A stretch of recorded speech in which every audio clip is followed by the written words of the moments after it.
lesson, lesson 17 on objective 2.2, that we're looking at location characteristics. This time we're looking at the urban location. And when you see Justin, another cheesy marketing game show person, they click for help. Here are the steps to the lesson 2. First of all is to know what an urban retail location is, and then to know what urban locations offer retailers. And the final bit we're looking at is to be able to explain why retail outlets are failing, primarily on the high street and primarily physical stores. Now, this might seem odd, but we need to understand, because we're facing one of the biggest changes in retail, in the retail industry.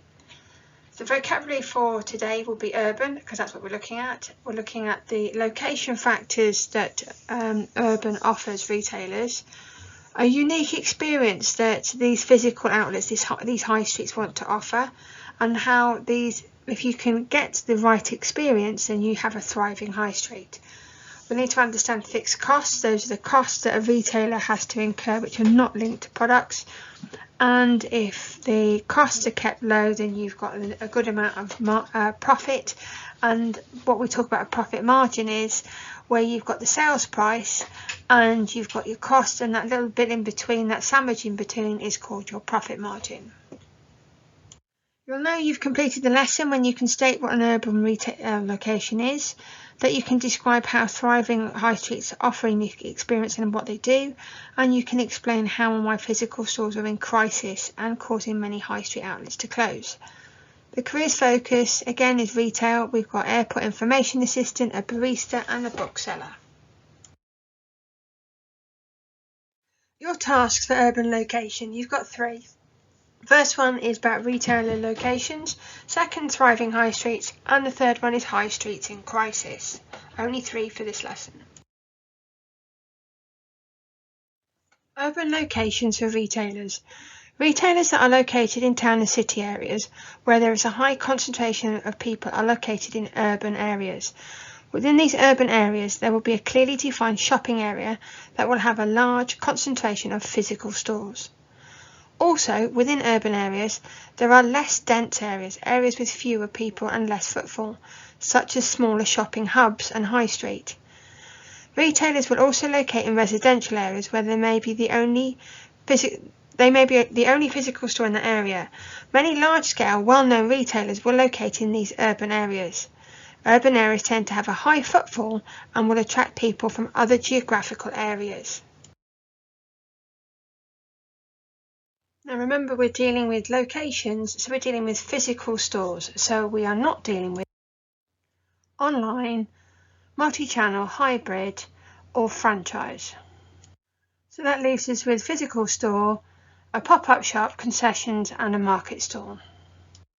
So your task, you need to come up with 5 shops. You're going to describe, write the name in the first column. In the next column you're going to write what does the shop sell. Then you're going to look at what size of the business they are. And if you look above that particular column, you'll get your little help bubble that you need to use those particular words for the size.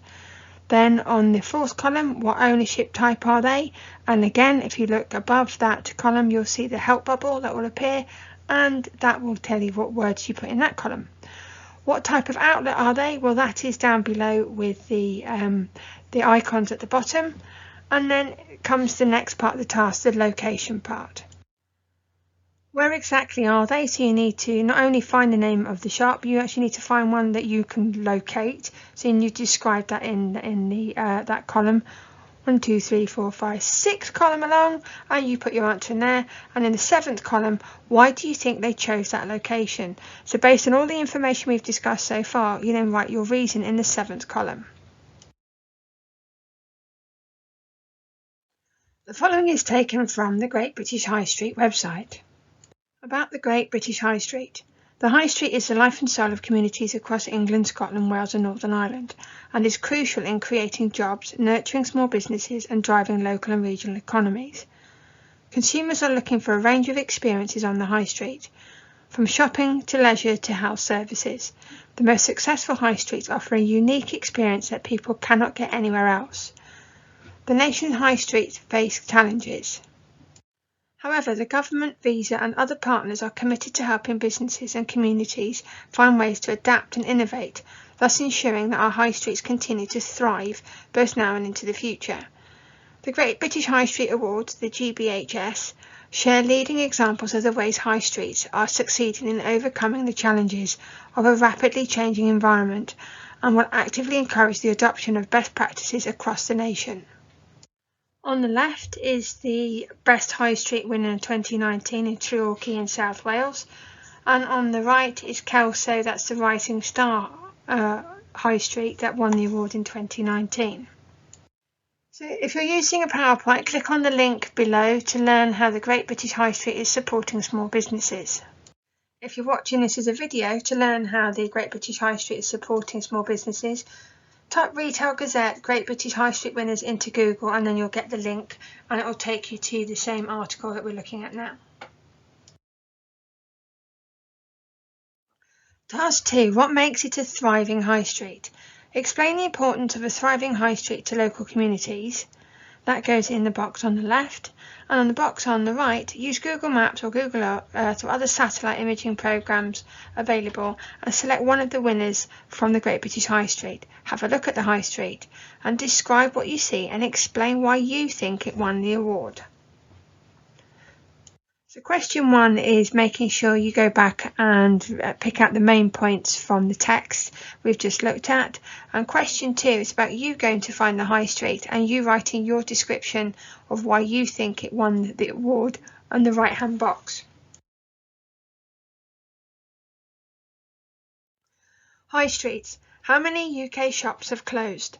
Hardly a month goes by without news of another wave of shops shutting or of stores losing money. Retailers are holding on to more space than they can pay for and costs are shooting up, reports suggest. So what is behind the high street crisis? Number 1. Shops are empty and too big. Fashion chains Karen Millen and Coast recently announced closures. They had more than 100 outlets and concessions between them. The fast-growing online fashion chain Boohoo snapped up the brands following their collapse. But Boohoo isn't interested in owning and running physical stores, and so relaunched them as online-only retailers. The number of empty shops already stands at a record high. In July 2019, the proportion of all shops that are empty reached 10.3%, its highest level since January 2015. Last year, big chains such as Toys R Us, Maplin, Poundworld went bust and vanished altogether. New research also indicates the top 150 UK retailers have 20% more store space than they need and can afford. Some shops such as Homebase, Mothercare, Carpetright and New Look have done restructuring deals with their landlords, closing hundreds of shops between them. If you look at the graph on the left in number 1, you'll see it measures the number of empty shops and its growth since 2015. Number 2, shopping habits are changing. In many ways, retail is a pretty simple business. You have to sell things for more than you paid for them. But in the past few years, things have become a lot harder for traditional retailers. Companies have had to deal with rising costs. Researchers at A&M and Retail Economics suggest during the past 5 years, companies have had to spend 10.8% more on things such as business rates, increasing wages and rents.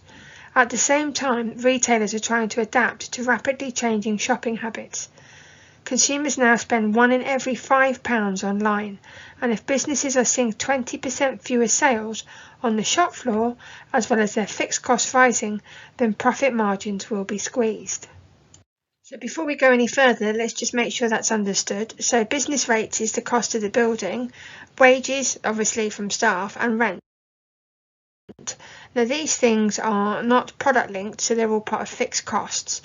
So if the fixed cost is part of running the building, so if all these costs of running the building are increasing, but the sales which come from the building are decreasing, that's where the costs are rising faster than the profit.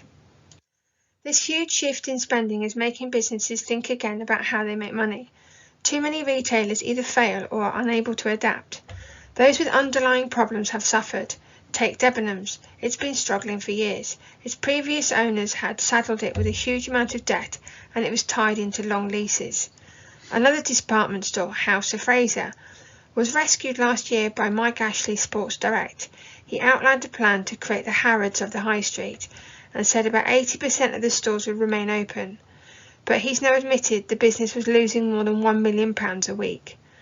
Consumers are spending increasing amounts of their disposable income on experiences and lifestyle. Being mediocre isn't good enough anymore.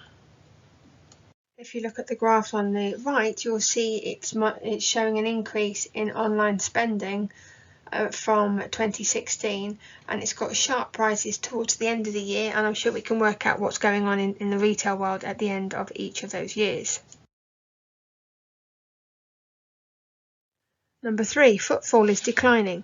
Shoppers are making fewer visits to high streets. The retail analytics company Springboard tracks footfall in many towns and cities. It's seen a decline in numbers for the past few years. Bad weather and a reduced appetite for spending by consumers have played a role along the way. Consumers are still shopping, of course, but even with the rise of online, shops need people to walk through the door. From March 2016 to 2019, UK retail lost 106,000 jobs, according to the British Retail Consortium, BRC. Those figures are based on data from the Office for National Statistics. That's a government website. Poundworld saw the biggest job losses, with more than 5,000 redundancies. Toys R Us and Maplin also lost 5,500 jobs between them. This year, the fallout from various restructurings include 1,000 job losses and plunging profits at Sir Philip Green's Arcadia Group, that's Dorothy Perkins, Topshop and so forth, and 100 redundancies at the fashion retailer LK Bennett. More job losses will come. More than 2 years ago, the BRC warned there would be up to 900,000 fewer jobs in retail over the next decade. If you look at the graph on the left, you'll see it's showing footfall. But if you look closely at the graph, you need to find the 0 point, which is over on the right. And what it's showing you is the bar chart actually works. If you think of it as pointing backwards, it's showing you the decrease, how big the minus is going from 0 on footfall. So if you look at the bottom, you've got 2016, which is one of the shortest drops, and then at the top we've got -2 in terms of the percentage of how footfall has changed year on year. So that's how to read that top left graph. Taste is changing. Number 4. Although the first half of this year saw a net decline of 1,234 chain stores on British high streets, there were some bright spots. Takeaways, gyms and specialist vaping shops were some categories that saw the largest increases in store openings. Analysts have said this demonstrates the high street's move away from traditional retailing. Supermarkets Aldi and Lidl are two of the big names also continuing to open lots of stores. But the overall picture is the UK has too many shops. They're too big and in the wrong locations. The winners will be the companies that know what their consumers want and give it to them, with great service and products they want to buy. So if we look at the chart on the right, it looks at the type of retail that's opening. We've got fashion retailers opening the most stores at the top, going to employment agencies at the bottom, and just above them electrical shops.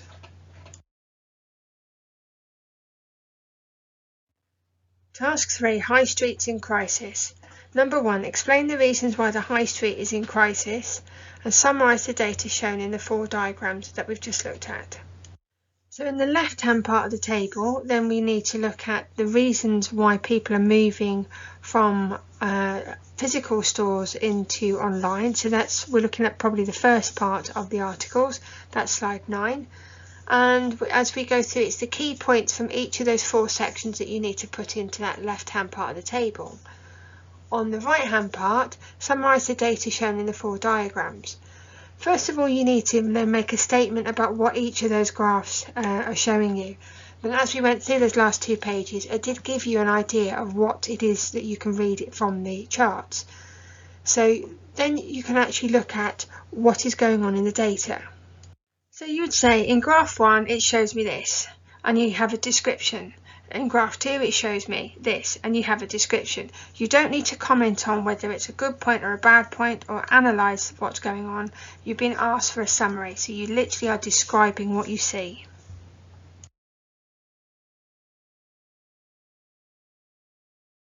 Well done, that's it. You've completed your work list for the urban locations, which is lesson 17. You've completed your 3 tasks. Well done. Yay!